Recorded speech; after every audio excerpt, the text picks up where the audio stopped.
Indian രാഷ്ട്രീയ ഭൂപടത്തിൽ ഇന്നും സവിശേഷമായ സ്ഥാനം അലങ്കരിക്കുന്ന കേരളം മറ്റൊരു സുപ്രധാന നിയമസഭാ തിരഞ്ഞെടുപ്പിന്റെ പടിവാതിക്കൽ എത്തി നിൽക്കുകയാണ്. മാസങ്ങൾ നീണ്ടുനിന്ന തീപാർന്ന പ്രചാരണങ്ങൾക്കും ആരോപണ പ്രത്യാരോപണങ്ങൾക്കും ശേഷം പരസ്യ പ്രചാരണം അതിന്റെ അന്ത്യഘട്ടത്തിലേക്ക് കടക്കുമ്പോൾ മലയാളി വോട്ടർമാരുടെ മനസ്സിലിരിപ്പ് എന്താണെന്ന് പ്രവചനാതീതമായി തുടരുന്നു.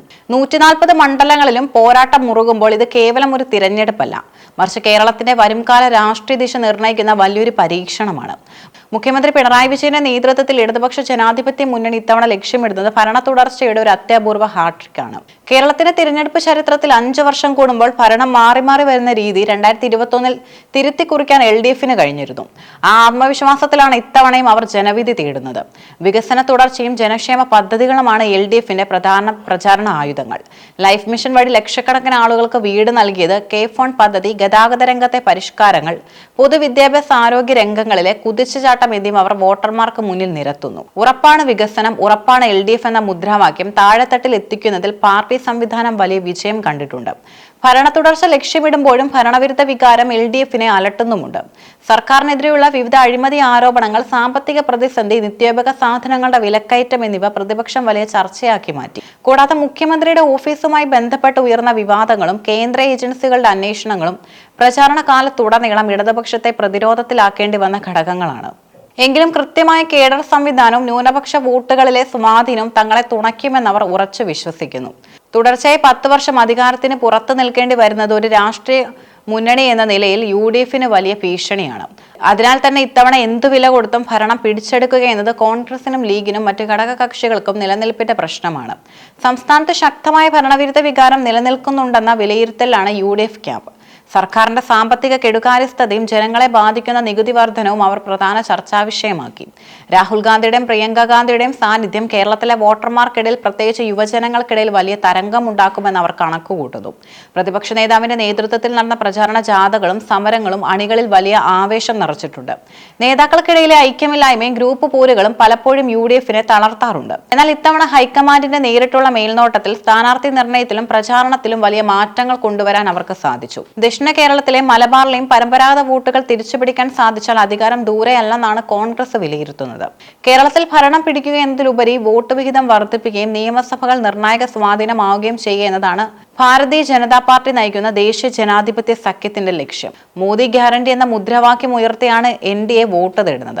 കേന്ദ്ര സർക്കാരിന്റെ ജനക്ഷേമ പദ്ധതികളും വികസന നേട്ടങ്ങളും അവർ ജനങ്ങളിലേക്ക് എത്തിക്കുന്നു. പ്രധാനമന്ത്രി നരേന്ദ്രമോദി നേരിട്ടെത്തി നടത്തിയ പ്രചാരണ റാലികൾ BJP പ്രവർത്തകർക്ക് പുതിയ ഊർജ്ജം നൽകിയിട്ടുണ്ട്. തിരുവനന്തപുരം, പാലക്കാട് തുടങ്ങിയ ജില്ലകളിൽ തങ്ങൾ ശക്തമായ പോരാട്ടം കാഴ്ചവെക്കുമെന്നും അട്ടിമറി വിജയം നേടുമെന്നും അവർ അവകാശപ്പെടുന്നു. ശബരിമല സ്ത്രീ പ്രവേശനവുമായി ബന്ധപ്പെട്ട വൈകാരികമായ വിഷയങ്ങൾ പ്രചാരണത്തിന്റെ അവസാന നാളുകളിൽ വീണ്ടും ചർച്ചയാക്കാൻ BJPക്ക് സാധിച്ചിട്ടുണ്ട്. വിശ്വാസ സംരക്ഷണത്തിന്റെ കാര്യത്തിൽ തങ്ങൾ മാത്രമാണ് ഉറച്ചു നിൽക്കുന്നതെന്ന വാദം ഹിന്ദു വോട്ടർമാർക്കിടയിൽ സ്വാധീനം ചെലുത്തുമെന്ന് അവർ പ്രതീക്ഷിക്കുന്നു.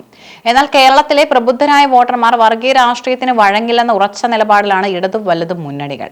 ഈ തിരഞ്ഞെടുപ്പ് കാലത്ത് ഏറ്റവും കൂടുതൽ ചർച്ച ചെയ്യപ്പെടുന്ന ഒന്നാണ് മുന്നണികൾ തമ്മിലുള്ള രഹസ്യധാരണ അഥവാ ഡീൽ വിവാദം. വോട്ടുകൾ മറിക്കാനായി LDFും BJPയും തമ്മിൽ ധാരണയുണ്ടെന്ന് കോൺഗ്രസ് ആരോപിക്കുമ്പോൾ തിരിച്ചും സമാനമായ ആരോപണങ്ങൾ ഉയരുന്നു. ഈ ആരോപണ പ്രത്യാരോപണങ്ങൾ രാഷ്ട്രീയ കേരളത്തെ വലിയ തോതിൽ ധ്രുവീകരിക്കാൻ കാരണമായിട്ടുണ്ട്. നിഷ്പക്ഷ വോട്ടർമാരെയും യുവാക്കളെയും ഈ ചർച്ചകൾ എങ്ങനെ സ്വാധീനിക്കുമെന്നത് ഫലപ്രഖ്യാപനത്തിൽ നിർണായകമാകും. കേരളത്തിലെ വോട്ടർ പട്ടികയിൽ ഭൂരിപക്ഷമായ സ്ത്രീകളുടെ നിലപാട് തിരഞ്ഞെടുപ്പ് ഫലത്തെ മാറ്റിമറിക്കാൻ ശേഷിയുള്ളതാണ്. സർക്കാരിന്റെ ക്ഷേമ പെൻഷനുകളും കുടുംബശ്രീ വഴി നടത്തുന്ന പ്രവർത്തനങ്ങളും സ്ത്രീകളെ ഇടതുപക്ഷത്തോട് അടുപ്പിക്കുമ്പോൾ വിലക്കയറ്റവും സുരക്ഷാ പ്രശ്നങ്ങളും UDFന് അനുകൂലമായ ചിന്തകൾ ഉണ്ടാക്കുന്നു. തൊഴിലില്ലായ്മയും PSC നിയമനങ്ങളിലെ കാലതാമസവും യുവാക്കൾക്കിടയിൽ വലിയ പ്രതിഷേധത്തിന് കാരണമായിട്ടുണ്ട്. പുതിയ വോട്ടർമാർ ഇത്തവണ ആർക്കൊപ്പം നിൽക്കുമെന്നത് മിക്ക മണ്ഡലങ്ങളിലും വിജയപരാജയങ്ങൾ തീരുമാനിക്കും. കേരളത്തിന്റെ രാഷ്ട്രീയത്തിൽ ഇന്നും നിർണായകമായ ന്യൂനപക്ഷ വോട്ടുകളിൽ ഇത്തവണ വലിയ അടിയൊഴുക്കുകൾ പ്രതീക്ഷിക്കുന്നുമുണ്ട്.